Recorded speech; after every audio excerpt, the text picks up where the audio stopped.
ಪೂಜ್ಯ ಶ್ರೀ ಬಸವಜಯ ಮೃತ್ಯುಂಜಯ ಮಹಾಸ್ವಾಮೀಜಿಯವರನ್ನ ಭೇಟಿ ಮಾಡಿ ಆರೋಗ್ಯ ವಿಚಾರಿಸಿದ ಮಾಜಿ ಶಾಸಕರಾದ ದೊಡ್ಡನಗೌಡ ಜಿ ಪಾಟೀಲ್. ಹುನಗುಂದ ಮತಕ್ಷೇತ್ರದ ಜನಪ್ರಿಯ ಮಾಜಿ ಶಾಸಕರಾದ ದೊಡ್ಡನಗೌಡ ಜಿ ಪಾಟೀಲ್ ಅವರು ಕೂಡಲ ಸಂಗಮದ ಲಿಂಗಾಯತ ಪಂಚಮಸಾಲಿ ಸಮಾಜದ ಜಗದ್ಗುರುಗಳಾದ ಪರಮ ಪೂಜ್ಯ ಬಸವಜಯ ಮೃತ್ಯುಂಜಯ ಮಹಾಸ್ವಾಮೀಜಿಯವರನ್ನ ಭೇಟಿ ಮಾಡಿ ಆರೋಗ್ಯ ವಿಚಾರಿಸಿದರು. ಪೂಜ್ಯರು ಈಗ ಗುಣಮುಖರಾಗಿದ್ದು ಮತ್ತೆ ಎಂದಿನಂತೆ ನಾಡಿನ ಭಕ್ತರ ಹಾಗೂ ಸಮಾಜದ ಸೇವೆಯಲ್ಲಿ ಶೀಘ್ರದಲ್ಲಿ ಪೂಜ್ಯರು ತಮ್ಮನ್ನ ತೊಡಗಿಸಿಕೊಳ್ಳುವಂತಾಗಲಿ ಎಂದು ಬಸವಾದಿ ಶರಣರಲ್ಲಿ ಪ್ರಾರ್ಥಿಸಿದರು. ಈ ಸಂದರ್ಭದಲ್ಲಿ ಪಂಚಮಸಾಲಿ ಸಮಾಜದ ಮುಖಂಡರು ಹಾಗೂ ಭಾರತೀಯ ಜನತಾ ಪಕ್ಷದ ಬೆಂಬಲಿಗರು ಉಪಸ್ಥಿತರಿದ್ದರು.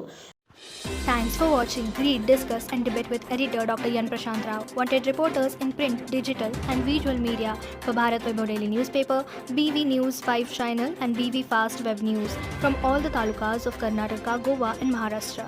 If interested, send your resume to 9019229363.